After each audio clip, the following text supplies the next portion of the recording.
नमस्कार. आज दिनांक 23 ऑगस्ट 2026. आजच्या चालू घडामोडींच्या व्हिडिओमध्ये मी अभिजित तुमच्या सर्वांचं सहर्ष स्वागत करतो. आजच्या व्हिडिओमधील प्रश्न आहेत ते पोलीस भरतीसाठी, तलाठी भरतीसाठी, वनरक्षक भरतीसाठी, त्यासोबतच MPSC आणि सरळ सेवा सर्व परीक्षांसाठी उपयुक्त असणार आहेत. त्यामुळे जर तुम्ही यापैकी कोणत्याही परीक्षेसाठी तयारी करताय तर हा व्हिडिओ तुम्हाला अत्यंत उपयुक्त राहणार आहे. तसेच ही पूर्ण सिरीजच तुम्हाला उपयोगी पडणार आहे. त्यामुळे हा व्हिडिओ पूर्ण पहा आणि संपूर्ण सिरीज पाहण्यासाठी आपल्या चॅनलला सबस्क्राईब करा. सुरुवात करूयात आजच्या प्रश्नांना. पहिला प्रश्न, लडाखमध्ये जम्मू काश्मीर आणि लडाख उच्च न्यायालयाचे कितवे कायमस्वरूपी खंडपीठ स्थापन करण्यास मंजुरी मिळालेली आहे? या ठिकाणी पहा, लडाख आणि जम्मू काश्मीर यांचं संयुक्तपणे असणारं उच्च न्यायालय आता त्याचं खंडपीठ आहे ते लडाख या ठिकाणी देखील कायमस्वरूपी स्थापित केलं जाणार आहे. आणि मित्रांनो, हे ठरणार आहे आतापर्यंतचं तिसरं खंडपीठ, म्हणून याचं उत्तर असणार आहे पर्याय सी. आता जम्मू काश्मीर आणि लडाख याचं काय आहे? एक संयुक्त उच्च न्यायालय आहे ज्याची दोन खंडपीठ आहेत. कुठे कुठे आहेत? तर एक श्रीनगरला, दुसरं जम्मूला. आता तिसरं कुठे होणार आहे? लडाखमध्ये होणार आहे. म्हणून याचं उत्तर पर्याय सी, लडाखमध्ये जे होईल ते तिसरं असणार आहे. प्रश्न क्रमांक 2, आकाशगंगेतील सर्वात वेगवान ज्ञात तारा S-301 कोणत्या कृष्णविवराभोवती फिरतो? आता या ठिकाणी पहा, आकाशगंगेतील सर्वात वेगवान तारा आहे S-301. तो एका ब्लॅक होल भोवती फिरतो. त्या ब्लॅक होलचं नाव काय आहे?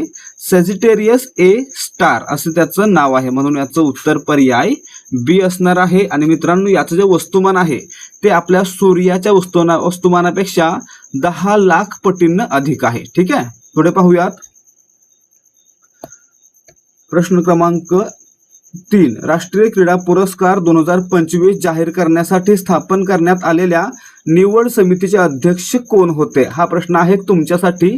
याचं उत्तर तुम्ही कमेंट करून सांगायचं आहे. याचं उत्तर आपण मागे किती वेळा पाहिलं असेल. राष्ट्रीय क्रीडा पुरस्कार जाहीर झाले आणि मित्रांनो, हे जाहीर करण्यासाठी एक समिती स्थापित करण्यात आलेली होती. त्याचे अध्यक्ष कोण होते? व्हिडिओ खाली कमेंट करून नक्की सांगा. शरद बोबडे, DY चंद्रचूड, अरुण कुमार मिश्रा की उदय लळित? या ठिकाणी जे होते त्यांचं नाव कमेंट करून सांगा. पाहूया आतापर्यंत किती व्हिडिओ सिरियसली पाहिले आणि किती सिरियसली अभ्यास सुरू आहे. प्रश्न क्रमांक 4, गजगौरव पुरस्कार 2026 चे राष्ट्रीय आयोजन कोणत्या ठिकाणी करण्यात आले होते? या ठिकाणी पहा, गजगौरव पुरस्कार 2026 चे राष्ट्रीय आयोजन आंध्र प्रदेशमधील विशाखापट्टणम या ठिकाणी करण्यात आलेलं होतं. म्हणून पर्याय ए याचं उत्तर आहे. कधी करण्यात आलेलं होतं? तर 13 ऑगस्ट या दिवशी करण्यात आलेलं होतं. कारण काय? या दिवशी जागतिक हत्ती दिवस साजरा केला जातो. म्हणून या दिवशीच गजगौरव पुरस्कार 2026 चं आयोजन विशाखापट्टणम आंध्र प्रदेश या ठिकाणी करण्यात आलेलं होतं. प्रश्न क्रमांक 5, महाराष्ट्र धर्म स्वातंत्र्य कायदा 2026 संपूर्ण महाराष्ट्रात अधिकृतपणे कधी लागू होणार आहे? आता कायद्याचं नाव काय आहे? महाराष्ट्र धर्म स्वातंत्र्य कायदा 2026 कधी लागू होईल?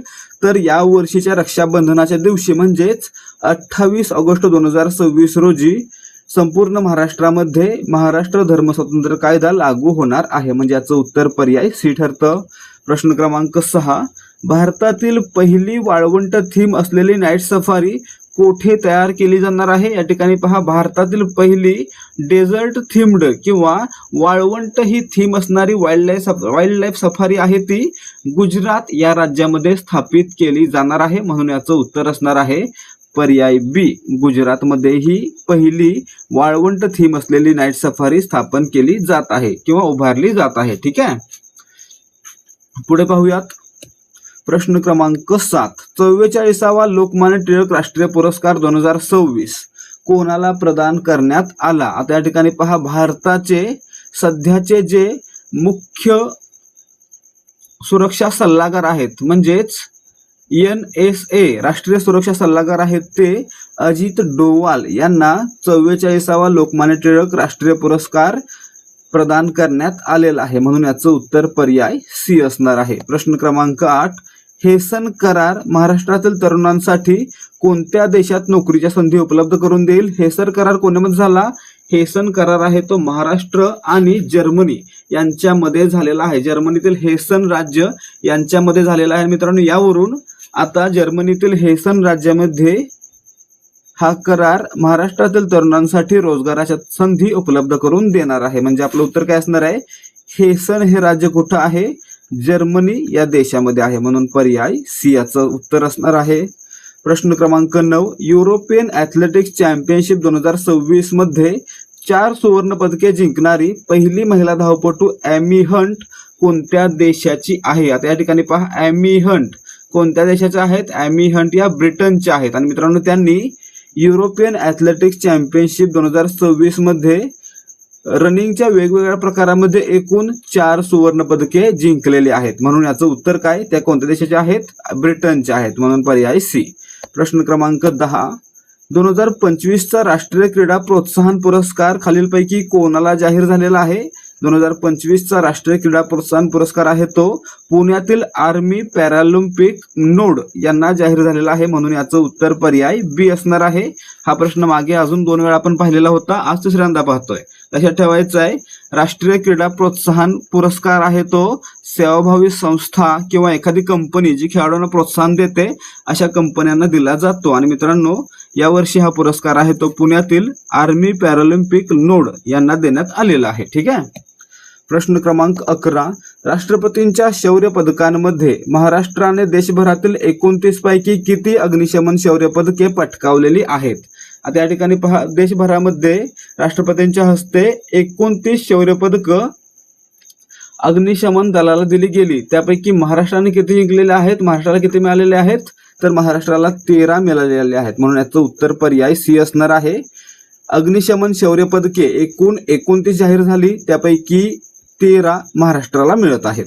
प्रश्न क्रमांक 12, 1868 मध्ये फ्रेंच खगोलशास्त्रज्ञ जूल जन्सेन यांनी महाराष्ट्रातील कोणत्या ठिकाणाहून सूर्यग्रहण पाहताना हेलियमचा शोध लावला? त्या ठिकाणी पहा, हेलियमचा शोध कोणी लावला? तर फ्रेंच खगोलशास्त्रज्ञ जूल जन्सेन यांनी लावला. आणि मित्रांनो, यासाठी ते निरीक्षण कुठून करत होते? तर सिंधुदुर्ग जिल्ह्यातील विजयदुर्ग या किल्ल्यावरून निरीक्षण करताना, सूर्याचं निरीक्षण करताना त्यांना हेलियमचा शोध लागलेला आहे, म्हणून याचं उत्तर पर्याय ए असणार आहे. वर्ष 1868 फ्रेंच खगोलशास्त्रज्ञ जूल जन्सेन यांनी हेलियमचा शोध लावला. त्यावेळी ते सिंधुदुर्ग मधील विजयदुर्ग या किल्ल्यावरून सूर्याचं दर्शन करत होते. ठीक आहे, सूर्याचं निरीक्षण करत होते. ठीक आहे. प्रश्न क्रमांक 13, पुण्यातील आरटीओने MH12-1A मालिका सुरू होईपर्यंत नवीन वाहनांसाठी तात्पुरता कोणता क्रमांक उपलब्ध केला आहे? या ठिकाणी पहा, पुण्यातील आरटीओनं पुण्यामध्ये MH12 ऐवजी आता MH12-1A यायच्या अगोदरच MH61 नावाचा क्रमांक तात्पुरत्यासाठी उपलब्ध करून दिलेला आहे, म्हणून याचं उत्तर असणार आहे पर्याय बी. पुण्यातील नवीन वाहनांना आता MH61 हा नंबर दिला जाणार आहे. प्रश्न क्रमांक 14, national students union of India NSUI या विद्यार्थी संघटनेची स्थापना कोणत्या वर्षी झाली? या ठिकाणी पहा, national students union of India या विद्यार्थी संघटनेची स्थापना आहे ती 1971 साली झालेली होती. आणि मित्रांनो, त्यावेळी स्थापना कोणी केली होती? तत्कालीन पंतप्रधान इंदिरा गांधी यांनी 1971 ला national students union of India या संस्थेची स्थापना केलेली होती, म्हणून पर्याय सी याचं उत्तर आहे.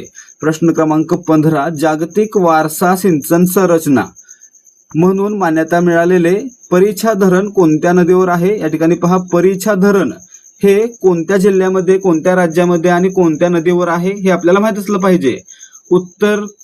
उत्तर प्रदेश राज्यातील झाशी या ठिकाणी परीछा धरण आहे आणि ते कोणत्या नदीवर आहे? तर बेतवा नदीवर आहे, म्हणून याचं उत्तर पर्याय सी असणार आहे. लक्षात ठेवायचं आहे, परीछा धरण उत्तर प्रदेशमधील झाशी या ठिकाणी बेतवा नदीवर आहे. प्रश्न क्रमांक 16, MSME विकास विधेयक 2026 नुसार केंद्रीय सार्वजनिक उपक्रमांना कोणाद्वारे बिले निकाली काढणे बंधनकारक केले आहे? या ठिकाणी पहा, जर तुमची एक MSME आहे तर मित्रांनो, नवीन विधेयकानुसार तुम्हाला जी बिलं असतील ती कशी निकाली काढावी लागतील?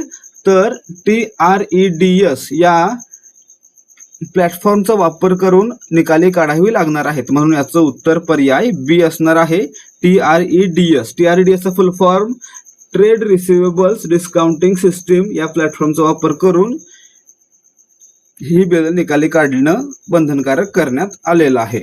पुढे पाहूयात प्रश्न क्रमांक 17, आसाम मेघालय सीमा तणावादरम्यान जोराबाद आणि खानापारा येथे रस्ता रोको केल्यामुळे कोणता राष्ट्रीय महामार्ग विस्कळीत झाला? या ठिकाणी पहा, आसाम मेघालय सीमा तणावादरम्यानच जोराबाद आणि खानापारा यांना जोडणारा एक रस्ता आहे. त्या रस्त्याचा नंबर आहे किती? तर राष्ट्रीय महामार्ग क्रमांक 27. आणि मित्रांनो, या आंदोलनामुळे या ठिकाणची वाहतूक विस्कळीत झालेली होती, म्हणून पर्याय बी याचं उत्तर असणार आहे. प्रश्न क्रमांक 18, राष्ट्रीय शिक्षक पुरस्कार 2026 साठी महाराष्ट्रातून कोणत्या 2 शिक्षकांची निवड झाली आहे? या ठिकाणी पहा, राष्ट्रीय शिक्षक पुरस्कार 2026 साठी महाराष्ट्रातून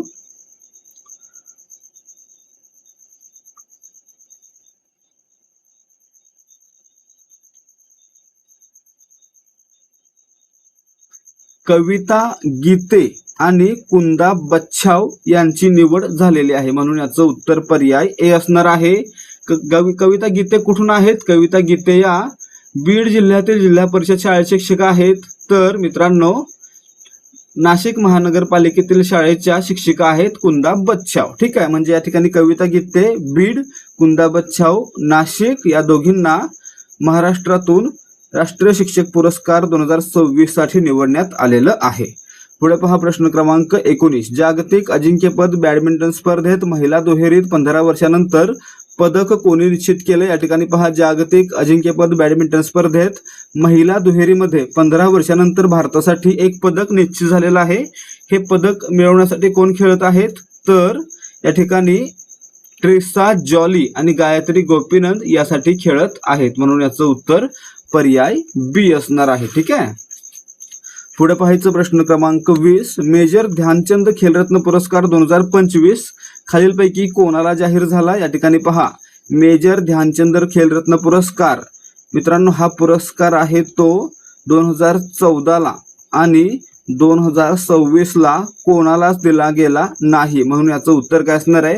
मेजर ध्यानचंद खेलरत्न पुरस्कार 2025 कोणालाही देण्यात आलेला नाही, कोणालाही जाहीर नाही, म्हणून याचं उत्तर पर्याय डी असणार आहे. ठीक आहे, प्रश्न क्रमांक 21, वित्तीय आरोग्य निर्देशांक 2025 कोणी प्रस्तुत केलेला आहे? या ठिकाणी पहा, नीती आयोगाने नुकताच वित्तीय आरोग्य निर्देशांक 2025 लागू केलेला आहे किंवा प्रस्तुत केलेला आहे, म्हणून याचं उत्तर असणार आहे पर्याय बी, नीती आयोग.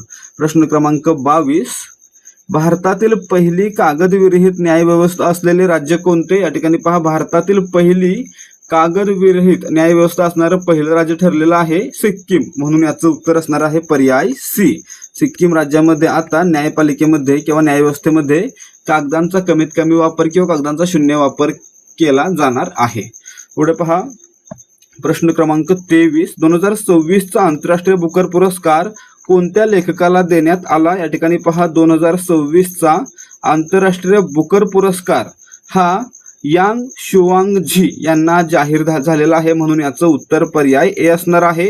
लक्षात ठेवायचं आहे, बुकर पुरस्कार हा जगातील साहित्य क्षेत्रातील सर्वात मोठा पुरस्कार मानला जातो आणि 2026 हा पुरस्कार यांग शुआंगझी यांना देण्यात आलेला आहे. ठीक आहे, पुढे पहा प्रश्न क्रमांक 24, 29वी राष्ट्रीय ई गव्हर्नन्स परिषद 2026 कुठे पार पडली? या ठिकाणी पहा, 29वी राष्ट्रीय ई गव्हर्नन्स परिषद 2026 आहे ती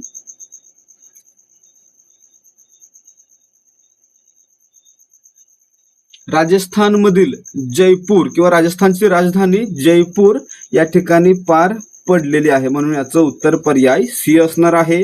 आणि पुढे पहा प्रश्न क्रमांक 25, पर्यावरण क्षेत्रातील टायलर पुरस्कार 2026 कोणाला मिळालेला आहे? या ठिकाणी पहा, पर्यावरण क्षेत्रातील टायलर पुरस्कार 2026 हा कोणाला दिला गेलेला आहे?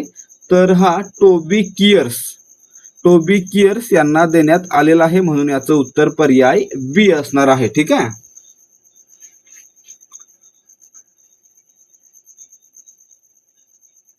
आता या ठिकाणी पहा प्रश्न येतो, टायलर पुरस्कार कोणत्या क्षेत्रासाठी देण्यात येतो? तर टायलर पुरस्कार आहे तो पर्यावरणीय संरक्षणासाठी किंवा पर्यावरणातील योगदानासाठी दिला जातो. अशा प्रकारे विद्यार्थी मित्रांनो, आपले आजचे 25 प्रश्न संपत आहेत. जर तुम्हाला आजच्या 25 प्रश्नांची उत्तरं समजली असतील तर व्हिडिओला लाईक करा आणि अशाच प्रकारचे प्रश्नोत्तरांचे व्हिडिओ पाहण्यासाठी आपल्या चॅनलला सबस्क्राईब करा. भेटूयात या सिरीजच्या पुढच्या भागामध्ये. जय हिंद, जय भारत आणि जय महाराष्ट्र. धन्यवाद.